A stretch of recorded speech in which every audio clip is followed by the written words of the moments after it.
panel va a estar interesante y vamos a tratar de hacerlo divertido. A ver, un poco tomando el panel que nos precedió, creo importante comenzar sobre el punto que estaban charlando relativo a los retos y los desafíos que hay en materia de interoperabilidad y de pagos de bajo valor. Ana, quisiera comenzar contigo. En cuanto a la iniciativa regulatoria que tiene el Banco de la República sobre pagos inmediatos, ¿qué oportunidades ven desde el Banco de la República para la industria y de cara también a los usuarios? Porque a fin de cuentas son los beneficiarios de todas estas iniciativas, tanto del sector público como las iniciativas del sector privado, que son quienes están encargados de desarrollar estos productos. De acuerdo, Tulio, y pues muchas gracias por esta invitación. Creo que el panel anterior y de hecho pues la introducción que hizo Leo son muy relevantes como para ambientar lo que desde el Banco de la República al final queremos lograr a través de la implementación del proyecto de sistemas de pagos inmediatos interoperados. Y pues en realidad, Tulio, para responder tu pregunta, creo que pues hay que reconocer que el mundo está cambiando. Ustedes más que nadie lo conocen, la forma en cómo la gente quiere relacionarse con sus instrumentos transaccionales es distinta y eso nos obliga a todos a tener la mente abierta y a pensar la forma en que debemos transitar el mundo tanto regulatorio como operativo en lo que tiene que ver con la provisión de los sistemas de pagos de bajo valor. Y de hecho ese es el principal driver del proyecto de pagos inmediatos que está impulsando el Banco de la República. Acá el objetivo es lograr atender o abordar de forma directa algunas de las fricciones y de las complicaciones que hoy presenta el ecosistema de pagos electrónicos en Colombia. Nosotros justamente lo que queremos es, a través de esta mezcla de operar y regular, lograr romper las barreras de acceso que sabemos que han pues, persistido a lo largo de los últimos años en la industria, lograr la interoperabilidad, reconociendo, y nos faltaba que la interoperabilidad plena va mucho más allá del alcance que se está definiendo dentro del proyecto del Banco de la República, pero sí estamos convencidos de que ese es el primer paso para romper pues, unas rutinas transaccionales que nosotros pues, ya estamos viendo consolidarse dentro de la economía. Entonces, al final, toda la vocación está orientada a transitar, a convertir al usuario en el centro de los objetivos superiores de política pública, de regulación y pues también de operación del sistema. Y bueno, pues adelantándome un poco seguramente a lo que va a ser la discusión, este ejercicio que se está impulsando desde el Banco de la República también rompe muchos paradigmas y uno de los primeros que rompe es el de que sea una regulación donde la industria va a tener una voz importante. Nosotros, replicando un poco las experiencias internacionales, constituimos lo que llamamos el Foro de Sistemas de Pago, que muchos de ustedes tuvieron la oportunidad de acompañarnos. Esto nació en agosto de 2022 y en la regulación este foro se va a convertir en el Comité de Interoperabilidad de Pagos Inmediatos. Esto lo que hace es que gana institucionalidad esta herramienta que sin duda alguna ha sido muy importante en lograr consolidar el alcance del proyecto y esta arquitectura interoperada que ustedes hoy conocen. Entonces, ese foro pues, va a ser definitivo en lograr entre todos ponernos a pensar, escuchar todas estas voces, por ejemplo, la gente de los sistemas de pago, la gente como los fintechs que tienen tanto por decir y una visión como tan diferente a la de los incumbentes que aportar a la discusión. Entonces ese es el objetivo. Y hay otro elemento que va a ser también muy importante para lograr materializar esa mirada en favor del usuario, y es que los pagos inmediatos van a tener una identidad en Colombia. Y es lo que nosotros hemos denominado el sello. El foro también, o ya no el foro, sino este comité de interoperabilidad que se va a denominar CIPI, pues reconociendo su sigla, va a definir un sello. Y este sello va a ser una identidad nominativa que va a distinguir a los pagos inmediatos del resto de los instrumentos de pago de la economía. Y esto también va a ser un ejercicio de co-creación. Entonces creemos que estos dos elementos sin duda novedosos desde el Banco Central pues va a apoyar a lograr avanzar en esta tarea.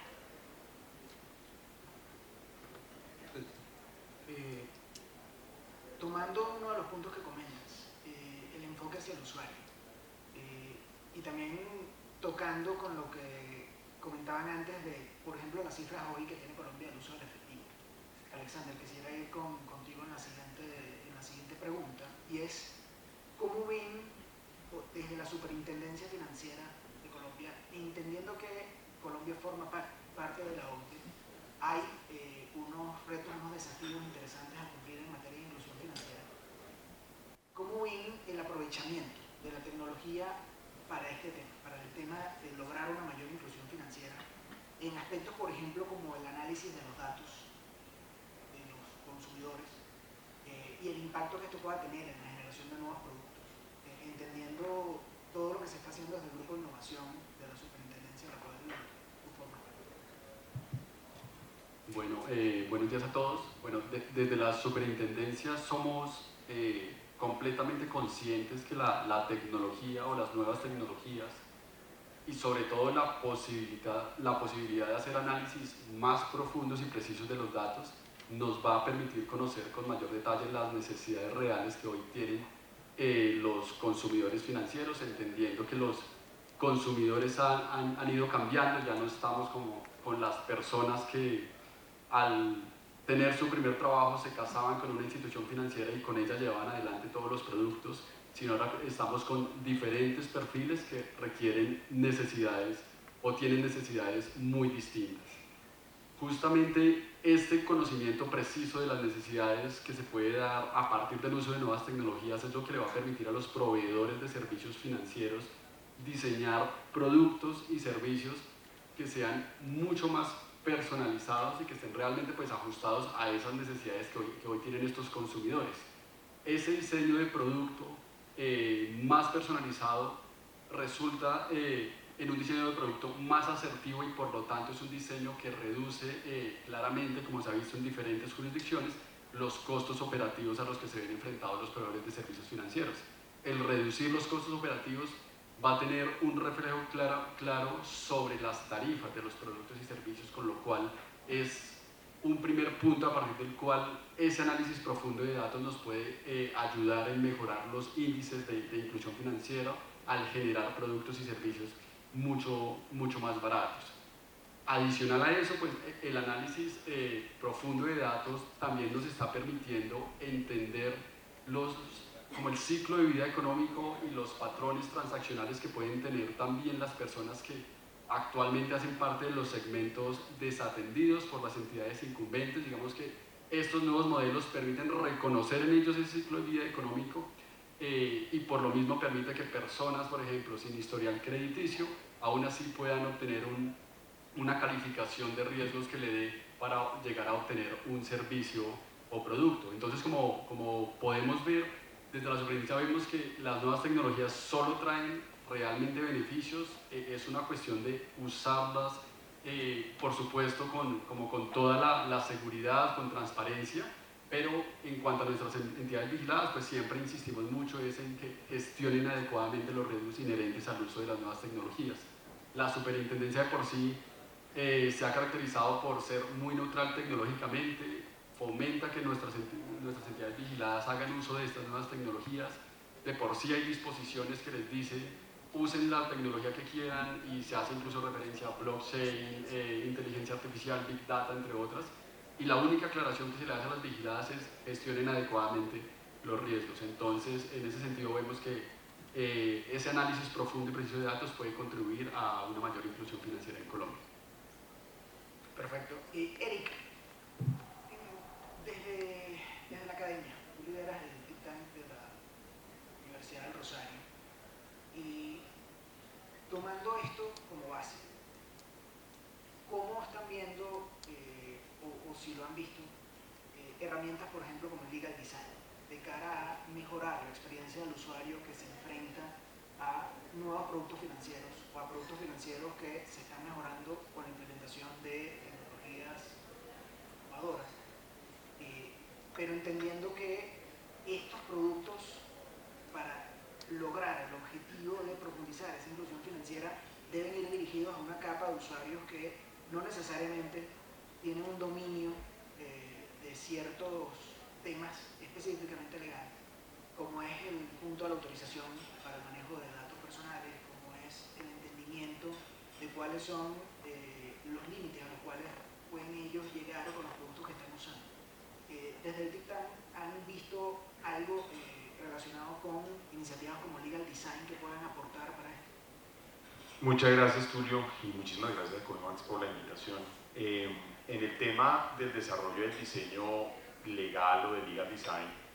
hay dos situaciones que son difíciles para abordar desde el comienzo, y es, uno, el excesivo formalismo que caracteriza al derecho. Es decir, nosotros efectivamente somos muy formales, solemnes, estamos llenos de protocolos, de ritos que pueden llegar a ser compleja la experiencia de un usuario. Y en segundo lugar, algo en lo que coincidimos con los expertos en blockchain y en Bitcoin, y es que nadie los entiende, es decir, el manejo del lenguaje. El tema del lenguaje, el lenguaje jurídico, como ocurre muchas veces con los conceptos alrededor de los criptoactivos, es un lenguaje casi que excluyente.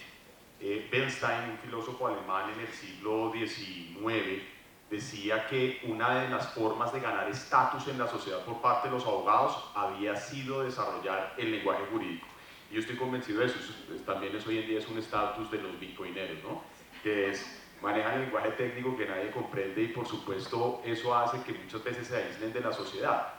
Entonces, ¿cuál es uno de los retos que tiene el derecho frente a la masificación social? Y es que estamos hablando de que hoy en día el derecho ya no está concebido como un sistema de normas dirigido a 500 millones de personas o a 1.000 millones de personas como era hasta 1825, sino que hoy en día ya estamos hablando de cerca de 8.200 millones. Es, uno, lograr llegarle a la sociedad y lograr permear desde el punto de vista de que la gente entienda o comprenda cuál va a ser el papel desde el punto de vista jurídico de la prevención de un conflicto, de la prevención de una situación jurídica que puede llegar a ser conflictiva o controversial.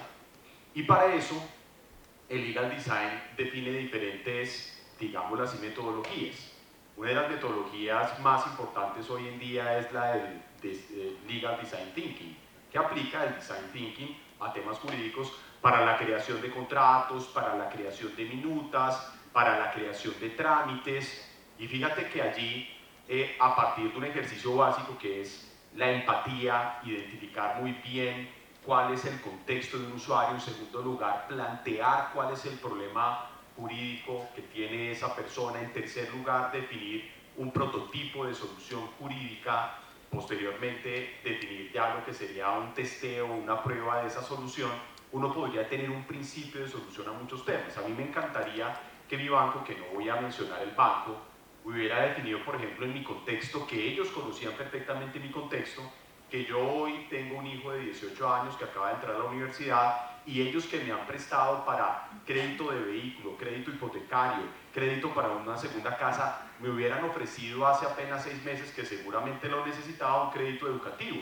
¿sí? Y eso, para eso, ¿qué se necesitan? Datos. Es decir, que los bancos que tienen los datos, o que las instituciones financieras que pueden llegar a tener la claridad de cuál es mi necesidad o cuál es la expectativa que yo tengo como usuario, pues hubiera respondido con tecnología en el momento de ofrecer un servicio. Entonces, el Legal Design no solamente comprende un tema que va a tener un desarrollo jurídico,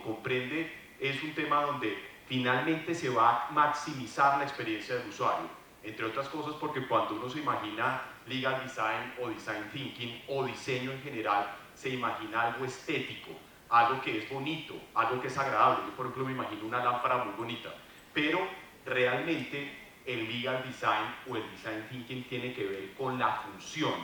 cómo la función o la funcionalidad permiten satisfacer de una manera importante la experiencia de un usuario.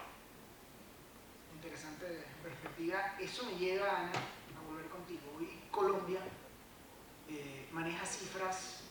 de alcance en inclusión financiera superiores al 80%. Eso pone a Colombia como uno de los referentes en la región en ese punto en particular. Ahora, en en materia de inclusión financiera un tema es el alcance y otro tema distinto es el uso de los productos financieros a los que hoy los ciudadanos colombianos y quienes hacen vida en Colombia tienen acceso. Y desde el Banco de la República, ¿qué desafíos están viendo, qué iniciativas están viendo para profundizar un mayor uso sobre el alcance que ya se ha logrado en Colombia de los productos financieros que hoy existen? Pues nosotros, aunque el Banco de la República nunca va a llegar al usuario final, nosotros vemos que el proyecto aporta a ese tema de dos formas. La primera es el sello que ya les mencioné y el segundo es el tema de la llave. Nosotros al final vamos a ser quienes vamos a proveer este directorio centralizado que al final va a ser un repositorio de información que va a albergar la llave, es decir, la forma en cómo cada uno de estos usuarios finales va a reconocerse e identificarse dentro del ecosistema de pagos inmediatos. Y esa llave, pues a juicio nuestro, tiene mucho potencial. Primero es una llave que el usuario final o el cliente de las entidades prestadoras de servicios de pago va a definir por sí solo, él va a definir cómo va a llamarse según obviamente una serie de pautas que se van a dar desde la regulación, pero esa llave se convierte en el instrumento de acceso a este ecosistema transaccional digital. Y retomando algo que mencionaban en el panel anterior, donde uno debería llevar esto al punto de que el usuario ya no sepa por dónde, no tenga que escoger qué instrumento de pago está usando, sino simplemente haga su transacción, pues esta llave va a tener mucho potencial justamente para eso, pues porque además puede crecer en la medida en que escala el sistema, aparezcan los servicios superpuestos y obviamente se puedan prender diferentes casos de uso. Entonces ahí es muy clara la intervención del banco, porque pues también, según como está definido en la regulación, será el Banco de la República quien administre y opere ese directorio centralizado. Sobre eso, dos elementos que no quisiera dejar de mencionar. El primero es, esa llave va a ser portable, y en realidad cuando el Banco de la República hace referencia a la portabilidad, se refiere a la portabilidad de la llave. Entonces, si yo decido que me va a llamar ANA123 en el ecosistema, yo este ANA123 lo voy a poder llevar a todos los diferentes medios de pago que yo tenga. O sea, yo lo puedo tener asociado a mi cuenta de ahorros en el banco A y después decidir que esa llave mejor me la llevo a mi cuenta de corriente en el banco C. Es a eso a lo que nos referimos con portabilidad. Y si bien es cierto, el directorio no tiene una vocación de albergar ningún tipo de data transaccional, de convertirse como en ese ledger centralizador de lo que está ocurriendo en el ecosistema, sí es un nodo crítico para enrutar y resolver esta interoperabilidad que en un primer momento se está pensando en el mundo cuenta a cuenta, pero pues que seguramente y confiando en el ritmo que lleva la tecnología va a poder escalarse muy prontamente. A las nuevas redes financieras digitales que mencionaba el superintendente, nosotros trabajamos bajo como un esquema de investigación, experimentación y regulación. Entonces, a partir de eso, la estrategia es abarcar temas e investigar, por supuesto, sobre el uso de blockchain en la prestación de la tecnología, en la prestación de diferentes servicios financieros, en particular su uso como parte de las infraestructuras del sistema financiero y del mercado de valores, por supuesto. Asimismo estamos, y dada la irrupción de la inteligencia artificial este año, que llegó como con toda, casi que nos sorprendió de un momento a otro con su gran capacidad, seguramente las entidades financieras vigiladas por nosotros buscarán la manera de obtener algún tipo de beneficio del uso de esa tecnología, para lo cual nosotros estamos investigando para que este uso por parte de nuestras vigiladas sea ético, sea neutral y sea responsable. Igualmente, teniendo en cuenta tendencias internacionales como las llegadas de super apps o la incursión de las big techs en la prestación de servicios financieros en países como Estados Unidos y China, entonces también nosotros estamos adelantando investigación al interior para entender cómo funcionan estos modelos y cómo eventualmente afectaría su incursión al mercado colombiano, qué tendríamos que tener nosotros como superintendencia desarrollado. Y por último, que me parece importante mencionar, el superintendente también habló de nosotros tratamos de desarrollar herramientas que nos permitan mejorar el cumplimiento regulatorio por parte de las entidades vigiladas y también los modelos de supervisión que se ejecutan al interior de la superintendencia financiera. Para eso ahorita estamos enfocados, por un lado, en adquirir conocimiento al interior de la superintendencia y generar capacidades para que la superintendencia pueda supervisar los modelos fintech, las líneas de negocio fintech que desarrollan nuestras entidades vigiladas, por un lado, también para poder supervisar el desarrollo de los ecosistemas digitales que también surgieron, digamos, con más fuerza a partir de este decreto que les mencionaba del año pasado. Entonces la superintendencia tiene que estar en la capacidad de entender esos modelos, de regularlos y supervisarlos sin que en ningún momento constituya un freno a la innovación, sino que por el contrario la impulse, pero la impulse de forma segura. Y por último tenemos la posibilidad de desarrollar al interior pilotos, tanto de RegTech como SupTech, que nos ayudan justamente a evaluar cómo la tecnología puede servir o para mejorar cumplimientos regulatorios de las entidades o para mejorar nuestros modelos de supervisión. La función y la tarea que tiene la superintendencia es clave, porque el acompañamiento que se hace en la supervisión de estos modelos novedosos es clave, que sea un acompañamiento que permita el avance, como bien lo refieres, Alexander, y no un freno a la innovación tecnológica. Así que interesante la posición que actualmente tienen en la superintendencia. Eric, retomando este tema, el avance de la tecnología y las tendencias económicas, la dinámica, bueno, nosotros que somos abogados lo vemos en primera línea, y como también se mencionó en el panel anterior, siempre la innovación tecnológica va por delante de la velocidad de la regulación. Eso es una realidad, pero actualmente, entendiendo cuál es el estado del arte en Colombia, ¿qué oportunidades ves y también qué desafíos ves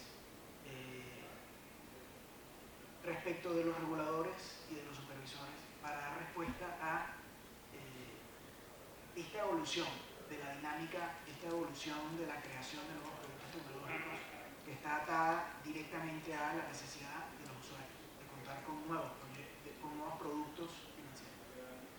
Muy bien, ahí yo lo que señalaría, Tulio, es que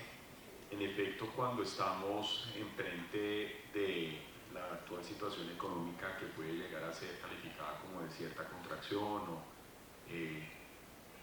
igual tenemos que reconocer que seguimos inmersos en una profunda transformación digital de la sociedad que está caracterizada porque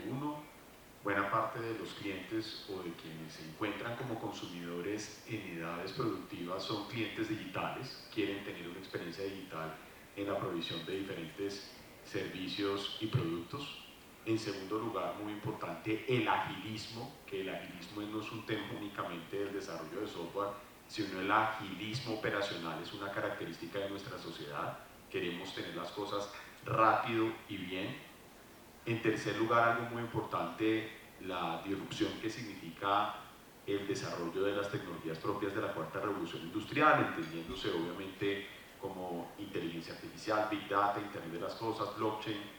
y finalmente el desarrollo de nuevos modelos de negocio, que son básicamente esos modelos de negocio que se han venido decantando a partir de lo que se conoce como economía colaborativa, temas de consumo colaborativo, temas de producción colaborativa que hoy en día caracterizan buena parte de los modelos exitosos en la economía digital. Entonces, en ese desarrollo que es rápido, que es además de eso muy dinámico y que requiere una intervención regulatoria también muy pronta, pues existen diferentes instrumentos, todos que deben garantizar el equilibrio entre la innovación y la tecnología y la seguridad jurídica y operacional. Ese es el gran desafío del regulador. ¿Cómo logro que la innovación y la tecnología sigan manteniéndose?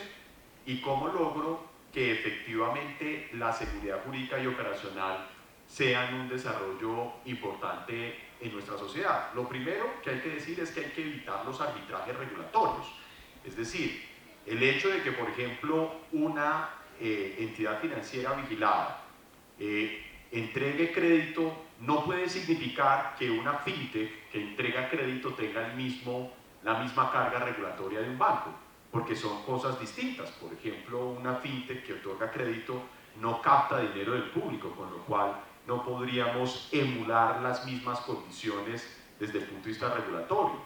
Lo mismo pasa con billeteras digitales bancarizadas o las que se encuentran extrabancarias, que hoy en día todavía tienen asimetrías tributarias. Es decir, no puede ser que porque yo pertenezco a determinado grupo financiero, entonces no puedo concurrir de la misma forma al mercado que otros que sí pertenecen, ¿sí? Entonces, el tema de los arbitrajes regulatorios es lo primero que hay que evitar. Y lo segundo, que yo creo que es algo que se tiene que revisar acá en Colombia,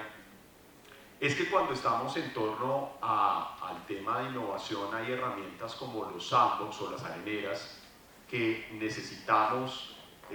terminar de ajustar. No puede ser que un proyecto entre a una arenera, a una fase piloto de experimentación y que el piloto dure 3 años. Después de 3 años, eso que entró como innovación no es innovador ya al final. Es decir, estamos entregando algo que puede llegar a ser obsoleto, que puede ser ya no adecuado a las circunstancias, y eso es algo que nos toca revisar. Y no lo digo solamente por la superintendencia financiera, creo que también hay que trabajar el tema desde el lado de otros supervisores. Por ejemplo, los temas de inclusión financiera no pueden ser vistos de manera única por parte del supervisor financiero. En Colombia, el que vigila al crédito digital en Colombia, que tiene más de 100 actores, es la Superintendencia de Industria y Comercio. El que vigila al factoring, que tiene más de 50 jugadores, es la Superintendencia de Sociedades. Acá los sandbox no pueden quedar de manera exclusiva definidos a cargo de la autoridad financiera o a cargo de la autoridad de supervisión financiera. Creo que ese es un tema en el que hay que trabajar de manera, digámoslo así, entre las diferentes entidades, de una manera integrada, por supuesto, pero habilitando que estos procesos, por ejemplo, de los sandbox, que permiten experimentar, que permiten definir pilotos controlados, sean realmente eficientes para lograr, 1, aprendizajes, ¿sí? Y 2, para que logren intervenir las normas, bien sea creándolas, modificándolas, o eventualmente eliminándolas, o eventualmente también, si yo me doy cuenta de que en el sandbox la actividad que se está probando está mal o es inadecuada, pues debo entonces prohibir el desarrollo de la actividad, pero ese debería ser un resultado que, como lo digo, no debería corresponder únicamente al supervisor financiero, sino en general a todos los que están involucrados con la inclusión financiera. Interesante. Ya para cerrar, lamentablemente el tiempo se nos acabó prácticamente, pero un poco para dejar un último mensaje por parte de cada uno de ustedes. Actualmente algunos players tienen dudas acerca de la hora de operar con productos Web3 que tienen tecnologías embebidas como blockchain. Pero por la experiencia que Coinbase ha tenido en la región, hemos tenido la suerte de participar en muy activamente en diferentes desarrollos y implementaciones. Por ejemplo, con Banxico, el Banco de México, el Banco Central de la República Argentina, incluso acá en Colombia, hemos podido comprobar que se puede hoy desarrollar diferentes productos apalancándose en tecnologías innovadoras como la blockchain, que no necesariamente tienen que ver directamente con cripto, porque, por ejemplo, un token que esté respaldado, un token es una expresión de algún activo del mundo real, de la vida real, sobre la blockchain, y que esté respaldado y custodiado por alguna entidad que sea regulada o supervisada, perfectamente puede operar y ofrecer nuevos productos financieros a los usuarios que hoy hacen uso del sistema financiero, incluso a aquella porción de usuarios que hoy se encuentra desatendida. Pero hemos podido comprobar que es posible, incluso con la regulación que hoy existe, respetando el marco jurídico que está vigente en los países donde hoy estamos operando, que es viable desarrollar estos productos cumpliendo con, de nuevo, el ordenamiento jurídico que se encuentra vigente. ¿Qué mensaje podrían dar de cara a ofrecer una respuesta a esta necesidad que cada vez es mayor, de mayor innovación, de productos financieros que se encuentren ajustados a las necesidades reales de los usuarios y que no necesariamente van a ser las mismas, desde las perspectivas del regulador, desde las perspectivas del supervisor, incluso desde las perspectivas de la academia? Un mensaje de 30 segundos, si es posible, para cerrar. Lo que a mí se me viene a la cabeza es que necesitamos que actores como ustedes participen activamente en el Comité de Interoperabilidad de Pagos Inmediatos, porque eso se va a convertir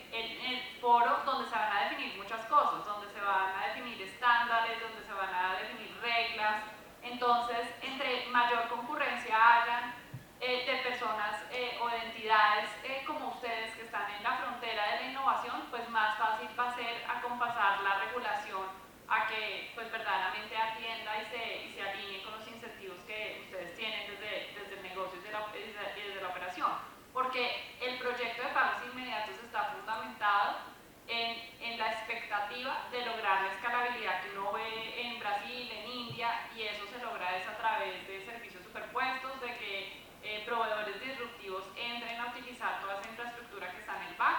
Entonces, pues para eso los necesitamos activamente en el foro. Bueno, de parte de la Superintendencia Financiera, como lo había mencionado en alguna de las dos preguntas anteriores, la Superintendencia no tiene ningún inconveniente con que sus entidades vigiladas utilicen cualquier tipo de tecnología, por supuesto siempre y cuando gestionen los riesgos y pues se adecúen por supuesto al ordenamiento jurídico. Nosotros nos hemos dado cuenta, Tulio, que en muchos casos existe como un miedo, pero cuando uno analiza en detalle el modelo de negocio resulta que está cumpliendo con el ordenamiento jurídico. El ordenamiento jurídico no supone ninguna traba, sino que persisten quizás algunos mitos en torno a la utilización de algunas tecnologías. Por supuesto, los invitamos a hacer uso de las tecnologías para mejorar la prestación de productos y servicios, pero en caso de que por algún motivo consideren pertinente hablar con el regulador, pues saben que siempre están las puertas abiertas de la Superintendencia Financiera, del Grupo Innova en particular. Nosotros los escuchamos, los ponemos al tanto al resto de la Superintendencia, nos conectamos, porque también entendemos que a veces desde el punto de vista de supervisión puede haber una cultura que puede llegar a veces a parecer que frena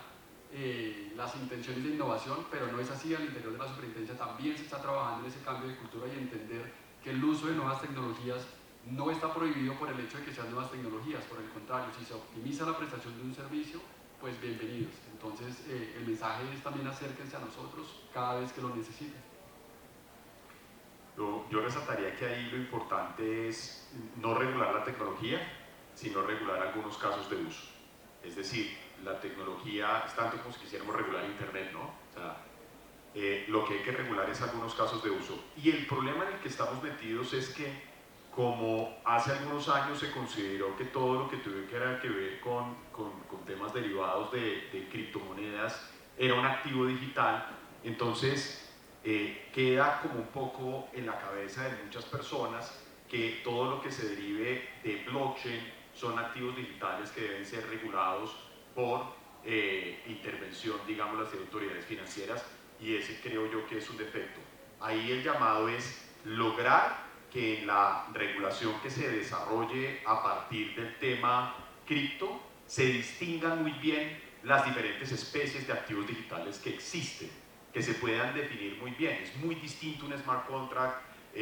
para determinados propósitos que un NFT, que un token fungible, que una criptomoneda, que un stablecoin, que un altcoin. Es decir, hay una pleyade de especies que deberían tener obviamente intervenciones regulatorias diferenciadas, porque de lo contrario entonces podríamos, por ejemplo, perdernos de algo que desarrolló la Superintendencia Financiera, como puede ser los pilotos muy interesantes que se han hecho para crear bonos a partir de la tecnología blockchain. Ese tipo de cosas ya las han desarrollado en entidades financieras acá en Colombia y han tenido mucho éxito. Entonces, aquí hay que comenzar a revisar muy bien cómo la intervención regulatoria, en lugar de generar categorías generales alrededor de este tipo de asuntos, puede comenzar a definir regular aquellos casos de uso que generan fricciones legales. Correcto. Bueno, sí, en buena medida eso se logra profundizando el principio de neutralidad tecnológica y de enfocarse en las necesidades de los usuarios y darle respuesta a eso. De verdad, para nosotros ha sido un privilegio tenerlos acá el día de hoy. Les agradecemos de nuevo su presencia y muchas gracias a todos.